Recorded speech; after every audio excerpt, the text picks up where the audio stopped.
सोमवार को हुई 3 घंटे की बारिश ने प्रशासन और नगर निगम के दावों की पोल खोल दी है। बारिश ने आधे शहर की स्थिति नरकीय बना दी। शहर की गलियों में पानी लगने से लोगों के घरों में पानी चला गया। जिला अस्पताल, कलेक्ट्रेट सहित कई सरकारी ऑफिसों में भी जल जमाव की स्थिति बन गई। देखिए रामगोपाल की ग्राउंड रिपोर्ट। मानसूनी बारिश ने जहां किसानों के चेहरे को खिला दिया है, वहीं गोरखपुर के शहरी जीवन को एक तरीके से नरक बना दिया है। और उसका एक एग्जाम्पल है ये गली। शहर के आधे इलाके की जो गलियां हैं वो लगभग इसी तरीके से हैं। गलियों में पानी भरा हुआ है और जिसके कारण लोगों के घरों में पानी घुस गया है।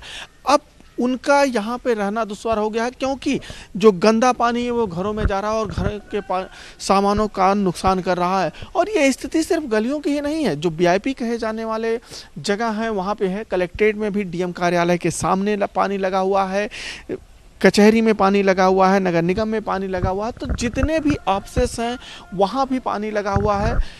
इस तरीके से जो यहाँ के रहने वाले लोग हैं उनका जीवन इस बारिश ने जो है नरकीय बना दिया है। और ये स्थिति पिछले 1 हफ्ते से कमोबेश बनी हुई है। हालांकि बारिश शुरू होने से पहले नगर निगम और जिला प्रशासन बड़े बड़े दावे कर रहा था कि इस बार लोगों को दिक्कतों का सामना नहीं करना पड़ेगा, सारे इंतजाम कर लिए गए हैं। लेकिन जो स्थिति है उसको देखने के बाद यही लग रहा है कि वे दावे हवाई ही थे। अखिलेश पांडे के साथ रामगोपाल द्विवेदी, न्यूज 18 गोरखपुर।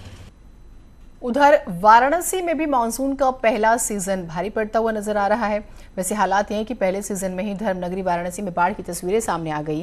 प्रसिद्ध मणिकर्णिका घाट पर शवों को जलाने वाला पहला प्लेटफॉर्म पानी में डूब गया। लोगों को खासा दिक्कतें शुरू हो गई।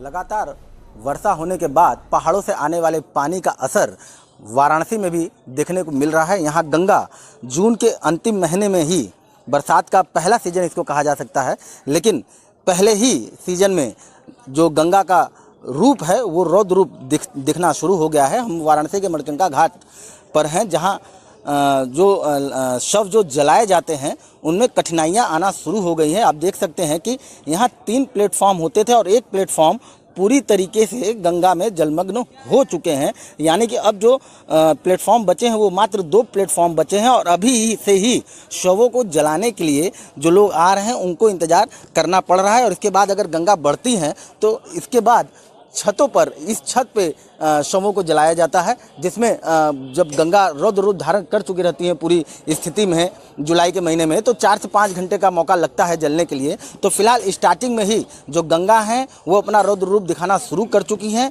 यहाँ जो घाट पर रहने वाले लोग हैं उनसे हम बात करते हैं।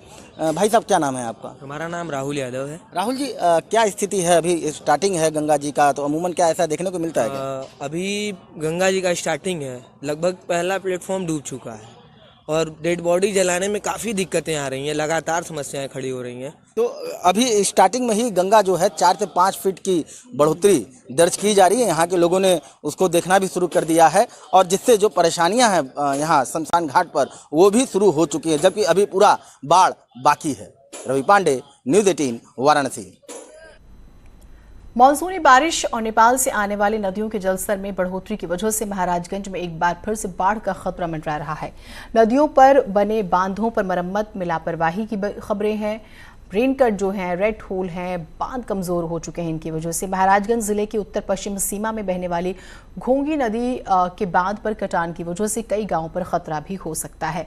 लेकिन बांध मरम्मत के नाम पर केवल खानापूर्ति की जा रही है।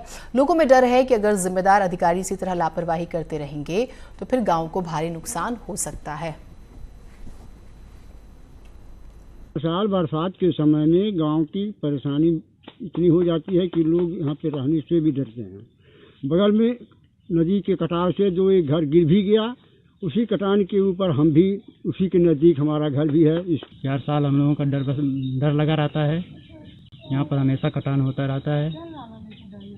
अब आगे से क्या करते हैं क्या नहीं करते हैं। और ज्यादा जानकारी के साथ हमारे सहयोगी हिमांशु जुड़े हुए हैं। हिमांशु, पहली बारिश से हम कई जगहों की तस्वीरें अपने दर्शकों को दिखा रहे हैं। सवाल यह कि आगरा प्रशासन कितना तैयार है इस मॉनसून से निपटने के लिए, और अभी तो काफी समय बाकी है। जी बिल्कुल, कोरोना काल से जूझ रहा है प्रशासन और इसी बीच अब मानसून ने भी दस्तक दे दी है। चाहे मेरठ की बात हो या आगरा की हो या मथुरा फिरोजाबाद की, हर जगह मानसूनी बारिश शुरू हो गई है।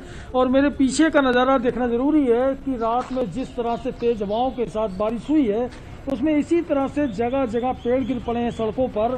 तो इन पेड़ों को हटाने का काम भी अभी बाकी है। और तैयारी की बात करें अगर, तो नालों की सफाई जैसे हर बार होती है उसी तरह से इस बार भी करने का दावा किया गया है नगर निगम के द्वारा, लेकिन हर बार दावे फेल भी होते हैं। अभी कल जितनी बारिश हुई थी उससे ज़्यादा जब बारिश होगी, आगे सावन का महीना भी आएगा, तो जब जबरदस्त बारिश होगी, मूसलाधार बारिश होगी, तो निश्चित रूप से शहर में वही हालात होंगे पिछले साल की तरह से, क्योंकि सफाई तो हर बार होती है लेकिन जलभराव भी आगरा में हर बार होता है। जी जीनत। साथ ही साथ हिमांशु, अब जैसे हमने पेड़ों की स्थिति देखी, आपने जिक्र किया कि जल जमाव और आने वाले वक्त का भी, हम कोरोना को लेकर भी आगरा की स्थिति से वाकिफ हैं। उसके बाद डेंगू मलेरिया भी सर पर है और जिस तरह से बारिश हो रही है स्थिति और खराब होगी, तो फिर तो दोहरी चुनौती है। उसको लेकर कोई काम हो रहा है ग्राउंड पर? क्योंकि ऐसा नहीं है कि नया कुछ हो रहा है, कम से कम बारिश, डेंगू, मलेरिया, ये हर साल की बात है। जी बिल्कुल, ये बड़ी चुनौती होगी कोरोना काल में, क्योंकि प्रशासन, खास तौर से जो अस्पताल बनाए गए हैं वो कोरोना मरीजों से भरे पड़े हैं। हाँ। और बड़ी संख्या कोरोना मरीजों की है आगरा में। और इसकी वजह से अब आगे जब डेंगू, चूंकि हुआ क्या था, जो अस्पताल थे उसमें जो डेंगू वार्ड बनते थे हर साल, उन्हीं को शुरुआत में जो है आइसोलेशन वार्ड में तब्दील किया गया था। बाद में बेडों की संख्या सीएम के आदेश पर बढ़ाई गई बहुत ज्यादा, लेकिन मरीज भी उसी स्थिति में बढ़ते चले गए दिन पर दिन लगातार। तो अब जब मलेरिया के और डेंगू के मरीज भी साथ साथ आएंगे तो उनके इलाज में जरूर चुनौतियां आएंगी। और इसी चुनौतियों के लिए प्रशासन और स्वास्थ्य महकमा लगातार बैठकें कर रहा है। उत्तर प्रदेश सरकार और सीएम योगी भी इसकी मॉनिटरिंग कर रहे हैं, क्योंकि सरकार को भी यह पता, प्रशासन को भी पता है कि चुनौतियां बहुत बड़ी आएंगी। और एक साथ डेंगू मलेरिया के साथ साथ ये कोरोना के मरीजों का इलाज और उनको अलग रख के इलाज करना, ये बेहद कठिन होगा, क्योंकि अस्पताल सीमित है, तो संसाधन अभी और बढ़ाने होंगे। जी जीनत। बिल्कुल, अस्पताल सीमित हैं और जिस रफ्तार से काम हो रहा है उसे बहुत ज्यादा बढ़ाने की जरूरत है। आशीष भी हमारे साथ महाराजगंज से जुड़े हुए हैं। आशीष, मानसून का पानी, उसके बाद नेपाल से आने वाली नदियों की वजह से भी जो नदियों का जो पानी है उससे भी जलस्तर बढ़ रहा है। महाराजगंज कितना तैयार है?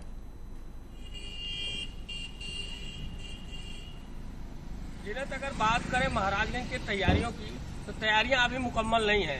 इस लिहाज से ये साफ कहा जा सकता है कि अगर बाढ़ की विभीषिका अगर महाराजगंज जनपद में बढ़ती है, और बढ़नी ही है, क्योंकि हमारे पूरे जनपद में 22 बांध है और 18 बांध जो महाराजगंज की सीमा में है। इसके अलावा 4 बांध जो है नेपाल की सीमा में है। और नेपाल की जो पहाड़ी पानियां हैं एक बैग तेज रफ्तार से जो भारतीय क्षेत्र में आती है, महाराजगंज के क्षेत्र में आती है, और वो अक्सर तबाही मचाती हैं। इस बार पहले से ही पानी ज्यादा था, इस वजह से जो हमारे नेपाल में बंधे हैं उन पर काम नहीं हो पाया है। जिलाधिकारी डॉक्टर उज्ज्वल कुमार ने स्पष्ट किया कि वहाँ पे बंधे हमारे सुरक्षित हैं, लेकिन ज्यादा क्यूसेक पानी जब बढ़ेगा तो उससे दिक्कत होगी। इसके अलावा जो महाराजगंज जनपद में अन्य 18 बांध हैं, उन बांधों की भी स्थिति बहुत सही नहीं है, क्योंकि कोरोना काल था। उस कोरोना काल के बाद जो बांधों की मरम्मत सिंचाई विभाग के द्वारा करनी थी, वो समय पूर्व नहीं हो पाई है। हालांकि अब आनंद फानंद में काम में तेजी लाई जा रही है, जिससे जहां जिन बंधों पर रैन कट है और रेड होल है उनको भरा जा सके। और इसके अलावा अगर मानसून की बात की जाए तो मानसून लगातार 8-10 दिनों से बना हुआ है।